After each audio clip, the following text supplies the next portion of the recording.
You're a poor farmhand. I'll never want anything to do with you. Now, this next one taught me something I didn't expect to learn twice in one lifetime. That the heart can walk right past the right door for years, chasing the wrong one. And this time, I wasn't just watching it happen from the outside. I was the one they paid to help him chase the wrong door faster. Colt Bracken stood at the fence line with a bucket of feed hanging forgotten from his hand, watching Josie Hartwell kneel in the mud beside a sick calf, talking to it low and steady. Like the animal could understand every word. She didn't know he was watching. She never did those things to be seen. He'd paid a stranger over the phone good money to teach him how to win the wrong woman's heart. And it took 30 seconds of watching the other Hartwell daughter do something nobody asked her to do. For free. For no one. To understand exactly how much of that money had been wasted. Everything all right there, Colt? Yeah, Josie, everything's... He stopped. Everything's just fine. But to understand how a man ends up standing at a fence, 32 years old, finally seeing clearly for the first time in 2 years, you have to go back. Back before the mud, before the calf, before he ever picked up a phone and dialed a number he'd found on a matchbook in a diner in town. Colt Bracken had worked the Hartwell Ranch for 6 years. Up before sunrise, in the saddle by 5, checking fence line and feed troughs before most men had poured their first coffee. Duke Hartwell, the kind of rancher who ran 40,000 acres the same way he ran his household, with a short list of rules and a shorter patience for anyone who broke them. Trusted Colt with things he didn't trust his own foreman with. Herd counts, equipment budgets, the keys to the north gate. Bracken's the only hand I got who I don't have to check up on, Duke told his banker once, and meant it as the highest compliment he knew how to give. But Duke Hartwell had 2 daughters, and everyone on that ranch, including Colt, had quietly sorted them into 2 different categories without ever meaning to. Everly, 28, was the one people noticed first. Quick laugh. City polished from 4 years at a college 2 states over. The kind of woman who turned heads at the county fair without trying. Josie, 30, was the one people forgot to notice. Up at dawn, same as the hands, sleeves rolled. Elbow deep in whatever the ranch needed that day. More comfortable in the barn than in a dress. Colt had fallen for Everly before he could stop himself. Not because she'd ever given him a real reason to. She was polite, distant, the kind of friendly that had a wall built into it. But there was something about a woman who didn't need him that made him need her more. 2 years of small, careful nothing. 2 years of a woman looking straight through him like he was part of the fence line. And a man can only take so much of that before he starts looking for help in places he'd never have admitted to a year earlier. The matchbook had been sitting in his jacket pocket for 3 weeks before he actually called the number. Some diner waitress in town had pressed it into his hand after watching him fumble through an entire lunch trying to work up the nerve to text Everly back a single sentence. The love counselor. Results guaranteed or your money back. Ask for Wade. This is a joke, Colt muttered to himself the first time he dialed, half expecting a recorded message or a deadline. Instead, a voice picked up on the second ring. Easy, unhurried. The kind of voice that had clearly talked 100 nervous men off 100 ledges before. Love counselor, this is Wade. Now, before you say anything, you're calling about a woman who doesn't know you exist the way you need her to. Am I close? Colt sat there a full 5 seconds before he answered. How'd you know that? Son, that's the only kind of call I get. A dry laugh. Tell me about her. So Colt told him about Everly, about 2 years of nothing. About Duke's flat warning and the ache of being invisible to a woman he saw every single day. "All right," Wade said, once Colt had run out of words. "Here's how this works. I'm going to give you a plan. It's going to feel wrong sometimes. Feel free to ignore that feeling, because your instincts are exactly what's gotten you 2 years of nothing so far. First session's $50. You want results, or you want to keep doing what you've been doing?" Colt thought of Everly's polite, distant smile, thought of Duke's voice. "She's not going to muck a stall or wait up for you." Thought of 2 more years of the same. "Send me the plan," he said. He didn't yet know that the plan would work exactly well enough to nearly ruin everything, and that the woman it was never about was the one who'd end up picking up the pieces. The plan arrived the next morning, typed out in a text message so long Colt had to scroll through it twice, standing by the truck before his shift. Lesson 1. Stop being available. You've spent 2 years proving you'll always be there. That's not romance, that's furniture.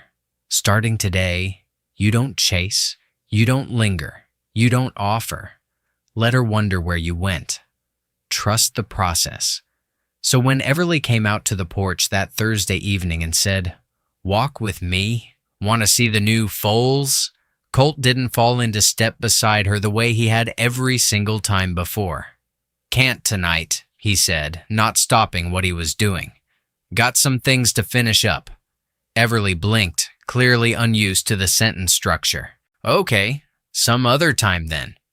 It worked for exactly 4 days, long enough for Colt to start believing Wade Colton might genuinely be some kind of wizard. Everly found reasons to be near him that week. Duke noticed it too and said nothing, which was its own kind of commentary. On the 5th day, Wade's next lesson came through.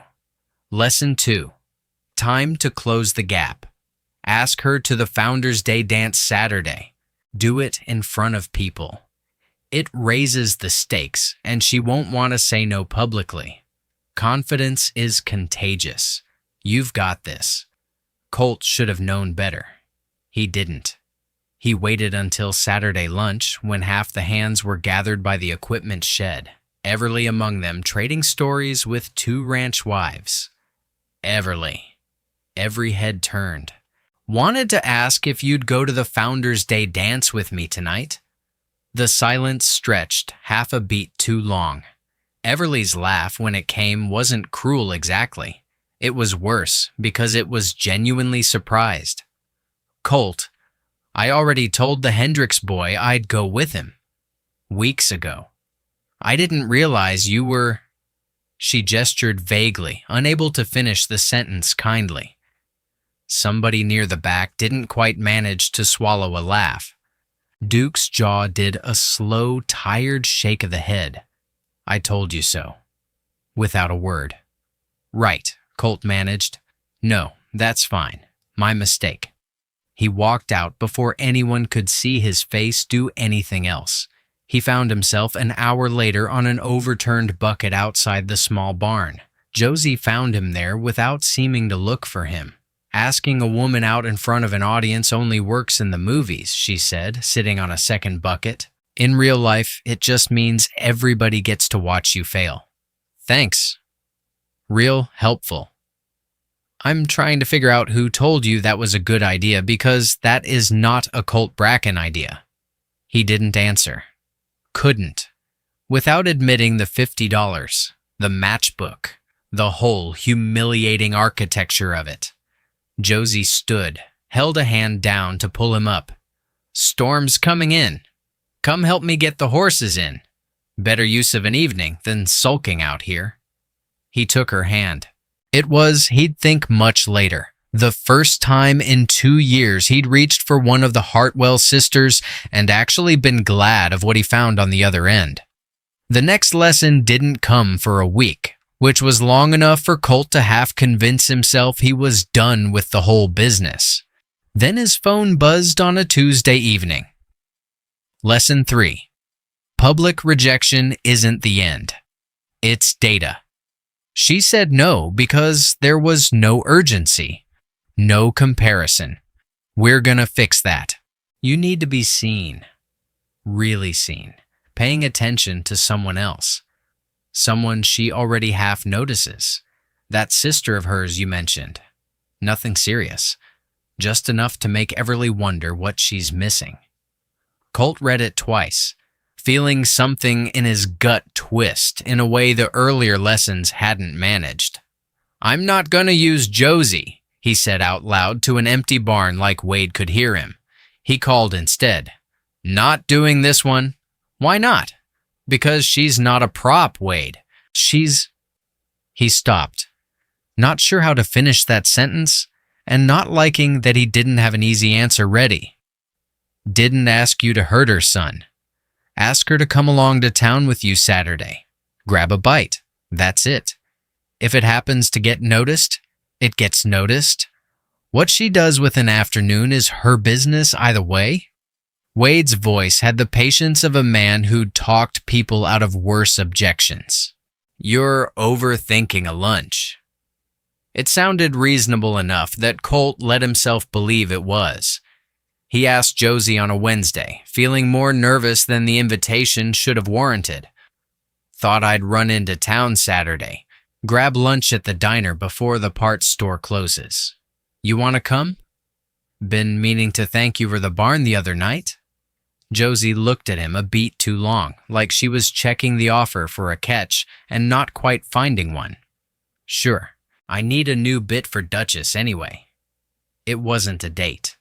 Colt told himself that firmly, twice, on the drive into town, and mostly believed it right up until Josie laughed at something he said in the truck. A real laugh, unguarded, nothing like the careful amusement Everly rationed out, and he felt it land somewhere unexpected. Lunch at the diner turned into an hour. The hour turned into wandering the parts store longer than either errand required, into her teaching him more about bit sizing than he'd ever needed, into him noticing with a kind of quiet alarm that he hadn't thought about Everly Hartwell once since they'd left the ranch. Two of Duke's other hands saw them at the diner.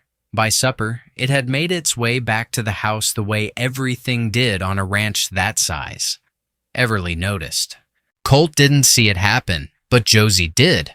A small, unreadable flicker crossing her sister's face at the dinner table when their father mentioned, without much thought behind it, that Colt and Josie had been in town most of the day. What none of them said out loud was that the plan, whatever it had been designed to do, had already started working on the wrong person first. Como a historia pode continuar. 1. Everly reage rápido e demais. Ela decide investir de verdade em Colt, antes que perca o que nunca quis perder, criando o triângulo real. 2. Josie sente que está sendo usada. Ela nota o timing suspeito, o convite logo depois da humilhação pública, e começa a se fechar, achando que é só um instrumento para o ciúme da irmã. 3. Duke confronta Colt sobre o que ele está fazendo com as duas filhas ao mesmo tempo. Achando que Colt está brincando com fogo, ameaça a confiança profissional entre eles. Wade's voice, when Colt called to report back, had something close to satisfaction in it.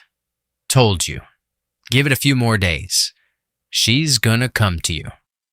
He was right, and it happened faster than Colt was ready for. Everly found him by the equipment shed that Friday, none of her usual careful distance in place. "I hear you and Josie had a good time in town. It was just lunch."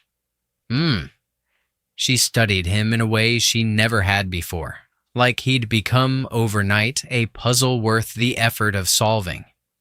"You've been different lately. Distant. I didn't think I'd mind it, but I do."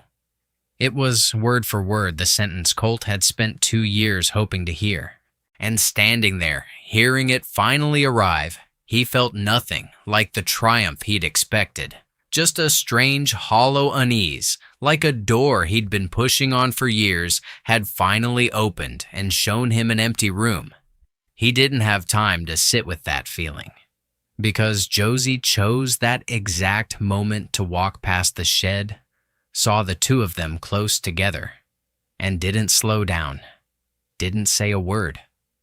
Just kept walking toward the barn with her jaw set in a way Colt had learned. Over the past 2 weeks meant she was working very hard not to feel something. He caught up with her that evening, found her mucking a stall with more force than the job required. "Josie, you don't owe me an explanation." She didn't look up. "You've wanted her for 2 years. Sounds like whatever you did worked." "It's not like that, isn't it?" Now she looked at him, and there was no anger in it, which was somehow worse, just a tired kind of disappointment, like she'd predicted this exact outcome and taken no pleasure in being right. "I let myself think Saturday was just Saturday, Colt. My mistake. Won't happen twice." She went back to the stall before he could find an answer, and he stood there in the doorway of the barn with the one thing he hadn't accounted for in any of Wade's careful lessons: the cost of a plan working exactly as designed. Duke found out the way most things got found out on that ranch, by accident and at the worst possible moment. He'd borrowed Colt's phone to check a delivery time when Wade's text came through, lighting up the screen in his hand. Lesson 4. She's softening. Don't rush it. Let Everly come to you the rest of the way. And do something about the sister situation before it gets messier than it needs to be.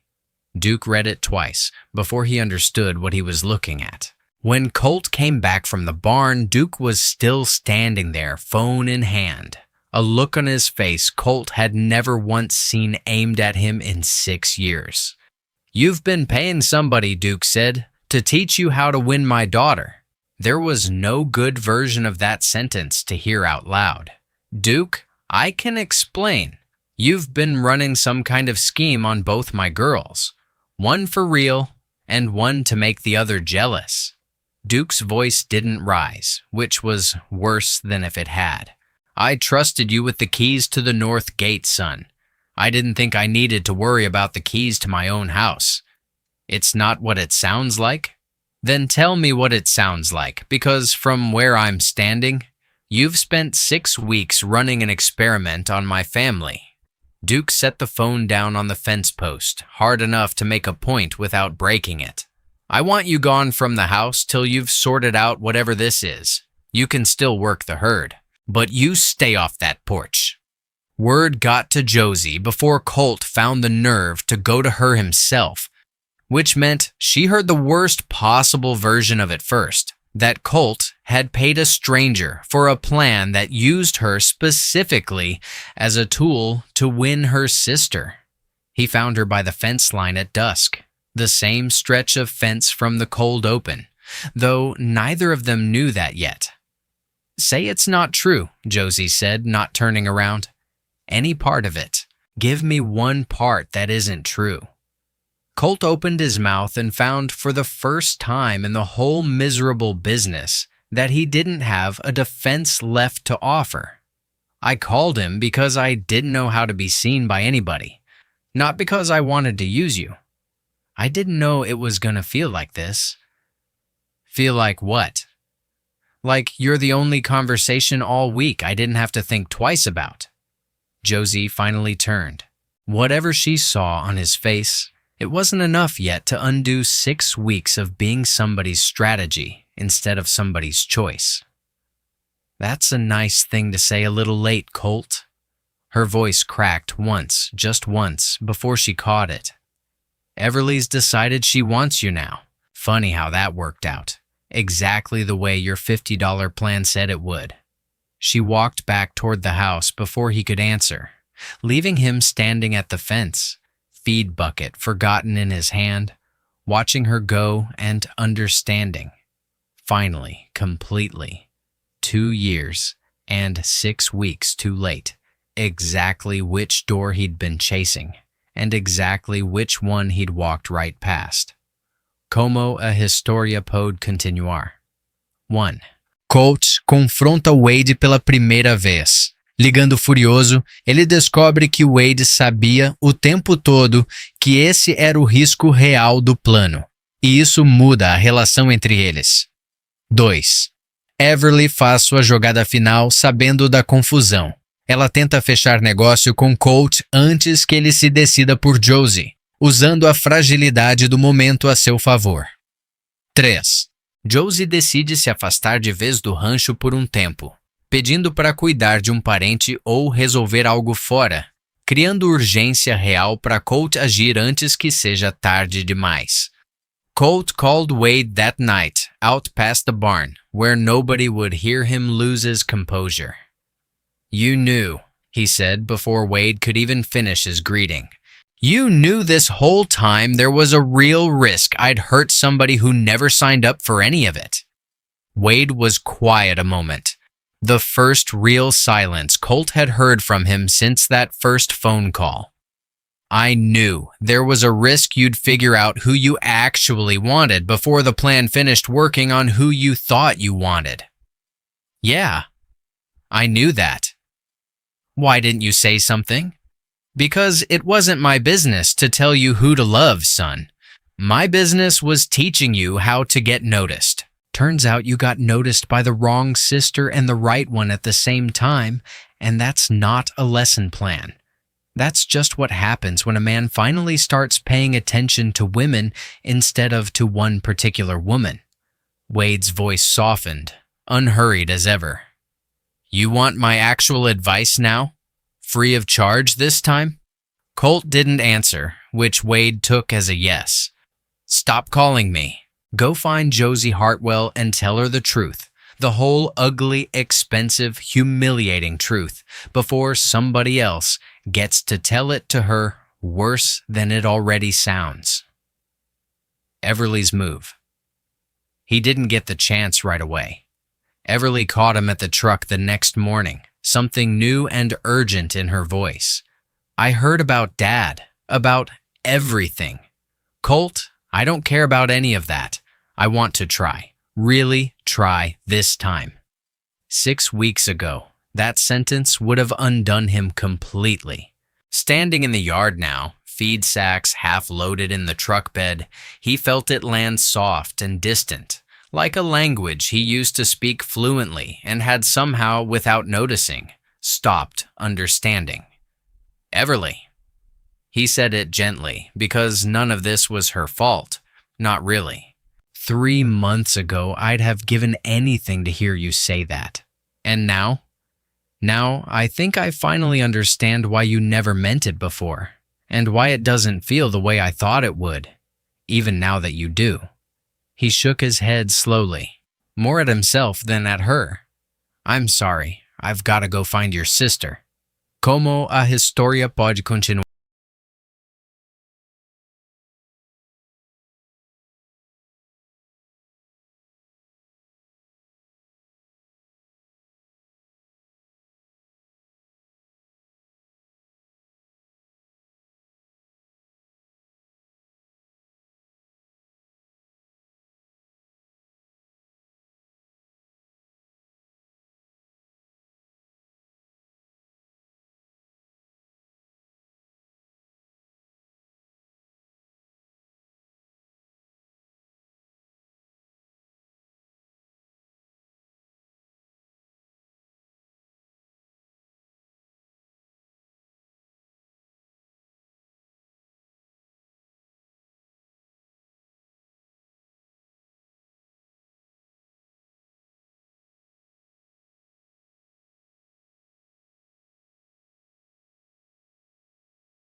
He found her exactly where the story had started, at the fence line, a bucket of feed she wasn't really using held loosely in one hand, watching the horses settle for the evening.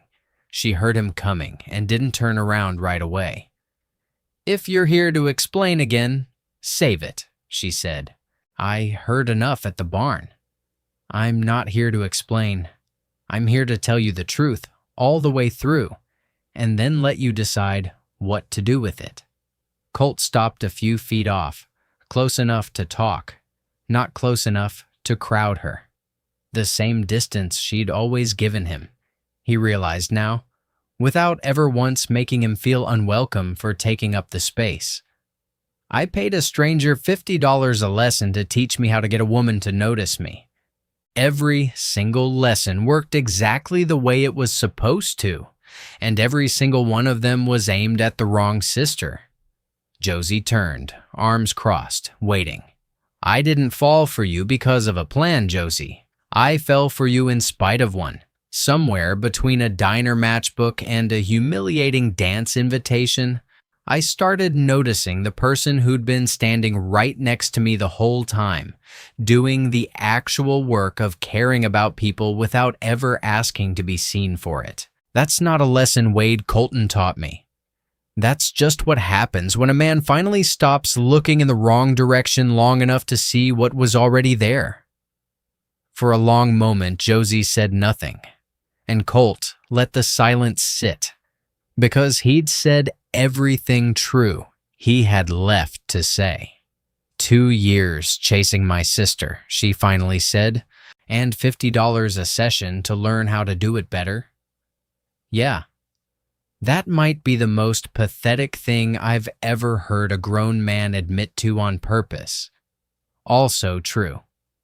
The corner of her mouth moved, not quite a smile yet, but close enough to be the first real hope he'd let himself feel in weeks. "You're gonna owe me for a long time, Colt Bracken, starting with never mentioning that matchbook again as long as you live. Deal." She held out a hand, not to pull him up off a bucket this time, just to close the distance between them.